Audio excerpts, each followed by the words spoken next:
లబ్ధిదారుల వివరాల వెల్లడికి గ్రామ సభలు 15లోగా పథకాల అమలుకు అధికారులు సన్నద్ధమవ్వాలి. ఒక వ్యక్తికి ఒకే చోట రేషన్ కార్డు. భరోసా అమలులో పొరపాట్లకు తావివద్దు. 26 తర్వాత జిల్లాల పర్యటనలు, ఆకస్మిక తనిఖీలు, కలెక్టర్ల సదస్సులో ముఖ్యమంత్రి రేవంత్ రెడ్డి. అయితే ఇందులో కలెక్టర్లకు సంబంధించి ఒక మాట మాట్లాడండి. కలెక్టర్లు మారండి. కొందరు క్షేత్రస్థాయికి వెళ్ళడం లేదు, ఆఫీస్లోనే కూర్చొని పని చేసుకుంటున్నారు, పని చేయాలనుకుంటున్నారు. కలెక్టర్లు మారండి అని చెప్పేసి కలెక్టర్లకు ముఖ్యమంత్రి గారు ఆదేశాలు జారీ చేసింది.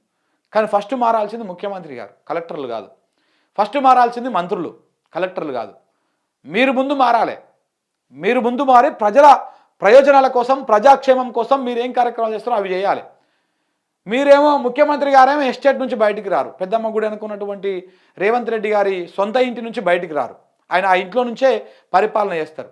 మీటింగులు గట్రా కూడా ఎక్కువ ఇంట్లో నుంచే పెడతా ఉన్నారు. క్యాబినెట్ మీటింగులు కూడా చాలా వరకు అందులోనే జరిగినాయి. ఏదో రావాలి కాబట్టి, రాకపోతే మీడియా ఏకి పారేస్తుంది కాబట్టి ఏదో సెక్రటరేట్కి అప్పుడప్పుడు వచ్చిపోతుంది చుట్టం చూపు కింద. కానీ ఆయన ఇంట్లో నుంచే పరిపాలన చేస్తూ ఉన్నాడు.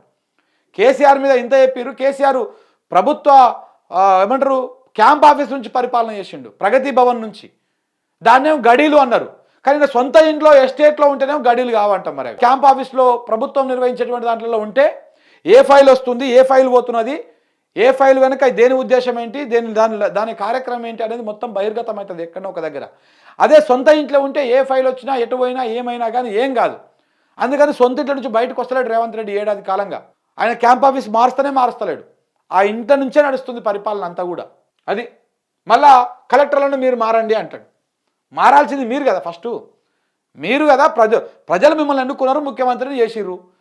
ప్రజలు వేసినప్పుడు ప్రభుత్వం ఆఫీస్లో ఉంటే రావడానికి పోవడానికి వెసులుబాటు ఉంటుంది. మీ ఇంటికి సాధారణ పబ్లిక్ రాగలుగుతారా ముఖ్యమంత్రిని కలవనీక? పోనీ రోజు నువ్వు వచ్చి సెక్రటరీలో కూర్చుంటున్నావా?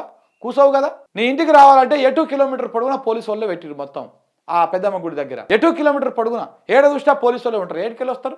పోలీసు వాళ్ళని చూసి భయపడి ప్రజలు ఆ నుంచే పోతారు. అదే నువ్వు క్యాంప్ ఆఫీస్లో ఉంటే ఆడ ఒక ప్రాసెస్ ఉంటుంది.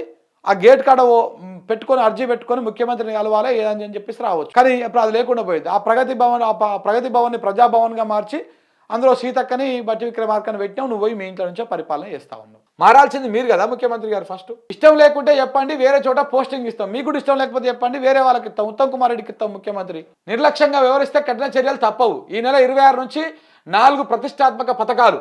24లోగా గ్రామ సభలు నిర్వహించాలి. అర్హులందరికీ రైతు భరోసా సొమ్ము ఇవ్వండి. భూమి లేని కూలీలకు ఆత్మీయ భరోసా ఇవ్వండి. గతంలోనే అనర్హులతోనే కొత్త రేషన్ కార్డులు. ముందుగా అత్యంత పేదలకు ఇందిరమ్మ ఇండ్లు. కలెక్టర్ల సదస్సులో సీఎం రేవంత్ రెడ్డి ఆదేశాలు. 26 తర్వాత ఆకస్మికంగా తనిఖీలు చేస్తామని చెప్పేసి చెప్పిండ్రంట.